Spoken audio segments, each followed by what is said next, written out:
तो चलिए आज एक ऐसे संघर्ष को समझते हैं जो अक्सर सुर्खियों में तो रहता है, लेकिन जिसकी असली कहानी शायद हम में से कई लोग नहीं जानते। ये कहानी है अमेरिका और ईरान के बीच की, एक ऐसी तनातनी जो दशकों से चली आ रही है। ये एक ऐसी पहेली है जिसके कई टुकड़े हैं। जैसे कभी सोचा है कि अमेरिका ने ईरान को वही न्यूक्लियर टेक्नोलॉजी क्यों दी होगी जिसे खत्म करने के लिए वो आज अरबों डॉलर लगा रहा है? इन सब सवालों का जवाब आज में नहीं बल्कि इतिहास में छुपा है। तो इसके लिए हमें समय में थोड़ा पीछे चलना होगा, क्योंकि ये कहानी कल की नहीं है। तो ठीक है, आइए इस पूरी कहानी को परत दर परत खोलते हैं। हमारी कहानी शुरू होती है 1950s के दशक से। उस दौर में ईरान ग्लोबल एनर्जी का एक बहुत बड़ा पावर हाउस हुआ करता था, जो पश्चिमी देशों को भारी मात्रा में तेल सप्लाई करता था। इन घटनाओं ने ही आने वाले कल की पूरी कहानी लिखती थी। एक तरफ तो ईरान अमेरिका का खास सहयोगी बन गया, लेकिन दूसरी तरफ बहुत से ईरानियों के मन में गहरी नाराजगी भर गई, क्योंकि वो शाह को सिर्फ एक कठपुतली की तरह देखते थे। अब आगे बढ़ते हैं 1970s के दशक में। देखते हैं कि कहानी कैसे आगे बढ़ती है, क्योंकि दुनिया की अर्थव्यवस्था में एक बहुत बड़ा बदलाव होने वाला था, जिसने मिडिल ईस्ट को अमेरिका के लिए पहले से कहीं ज्यादा जरूरी बना दिया। ये एक कमाल का मास्टर स्ट्रोक था। इसने अमेरिकी डॉलर के लिए एक परमानेंट ग्लोबल डिमांड बना दी। मतलब सोने की जगह अब तेल डॉलर की ताकत का आधार बन गया। तो समझने वाली बात यह है कि इसी पैसे के लेन देन से अमेरिकी सेना को फंड मिलता है, वो सेना जो इस पूरे सिस्टम के बने रहने की गारंटी देती है।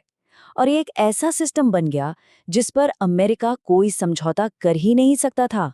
और जैसे ही ये पेट्रो डॉलर सिस्टम जमा, ईरान में एक ऐसा राजनीतिक भूकंप आया जिसने इस पूरे इलाके में अमेरिका की सारी रणनीति को तहस नहस कर दिया। हुआ ये कि अमेरिका के समर्थक शाह को सत्ता से हटा दिया गया और उनकी जगह आए अयातुल्ला खुमैनी, जिनके तहत ईरान एक इस्लामिक गणराज्य बन गया। खुमैनी अमेरिका के कट्टर विरोधी थे और इस नए पेट्रो डॉलर सिस्टम से उनका कोई लेना देना नहीं था।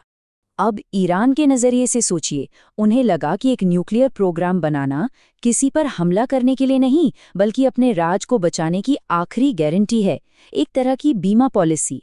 ये पूरी टाइमलाइन इस टकराव के उतार चढ़ाव को साफ दिखाती है। ये कूटनीति, प्रतिबंधों और खुफिया हमलों का एक कभी न खत्म होने वाला चूहे बिल्ली का खेल बन गया।